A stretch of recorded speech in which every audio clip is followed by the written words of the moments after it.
Witington, a poor orphan boy without a proper home, lived a lonely life in the village. He was treated unkindly by many villagers. One day, Dick decided to set off to seek his fortune in London after overhearing, meaning hearing someone or something without the knowledge of the speaker. A rumor that the streets of London were paved, meaning covered with gold. Dick felt that once he gathered the gold and became rich, people might treat him kindly. So Dick started his journey on foot to London.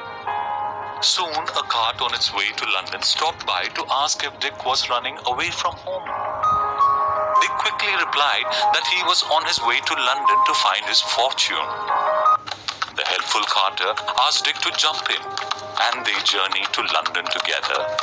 On arriving in London just before nightfall, the carter left Dick in the streets of London. Poor Dick looked around in dismay, meaning great disappointment, as he could not see any gold. He found himself in the midst of dirty streets and unfriendly people.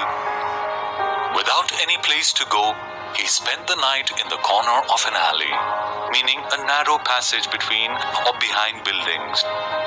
Dick woke up cold, miserable, and hungry the next morning and wandered around begging for food. People went on with their work without helping Dick. Some people shouted at him and even aimed angry blows at his head. Too weak to look around for food anymore, Dick collapsed on the street and lay there. Dick had fallen in front of the house of Mr. Fitzwarren, who was a rich merchant. The cook of the household was trying to drive him away when Mr. Fitzwarren returned home. He ordered the cook to take Dick to the kitchen, give him some food first, and then give him work to do. Thus Dick found shelter as well as a living in London. His life was now much better than before. He had a small corner of the attic, meaning a small room inside a pointed roof, and his job was to help the cook with all the pots and pans in the kitchen. But still, he had two difficulties. The attic he slept in was overrun with rats and mice. He could not sleep at night as they scampered, meaning ran here and there all over him. Dick soon found a solution to this problem by saving a few pennies and buying himself a cat.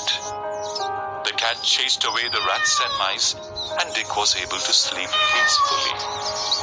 Dick's other difficulty was the cook's bad temper, which is not easy to overcome, meaning succeed in dealing with a problem. The cook would scream all day and hit and scold Dick even when he worked hard. One morning, unable to stand anymore, Dick set out with his cat to seek his fortune elsewhere. They walked as far as Holloway, and Dick sat down on a stone to rest. It was the 1st of November, All Saints' Day, and Dick could hear the ringing of church bells. The bells seemed to ring a message for him. "Turn again, Witington, thou worthy citizen, Lord Mayor of London."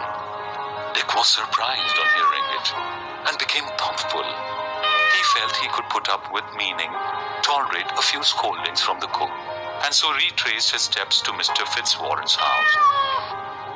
One day, Mr. Fitzwarren called his household together and announced that his ship was sailing to the African coast to trade. He asked if anyone would like to send anything of theirs, and the profits would be shared after the successful completion of the voyage. Everyone produced something, but Dick had only his cat to offer, and bid a sad goodbye to the cat. The captain, however, was delighted, as the cat was an excellent mouser, meaning an animal that catches mice. After some months, when the ship reached Barbary, a place on the African coast, the captain sent a message to the king informing about the ship full of fine goods for sale. The captain was soon invited to the palace. While talking to the king and queen, the captain was offered some dishes of food, but rats and mice ran up and ate all the food. The worried king informed the captain about the plague, meaning a thing that causes great trouble, of rats and mice. The captain immediately sent for the cat on the ship and presented it before the king. As soon as food was laid out and rats ran up to eat, the cat in no time pounced on them and killed at least a dozen rats. The king was greatly pleased and wanted to buy the cat. After a good bargain, it was decided that the king would buy the whole cargo from the ship and paid 10 times the sum for the cat alone.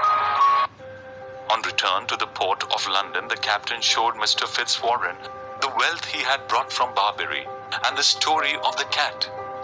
Mr. Fitzwarren immediately sent for Dick and paid him the money the captain had received for the cat. From that time, Dick worked with Mr. Fitzwarren and became a successful merchant.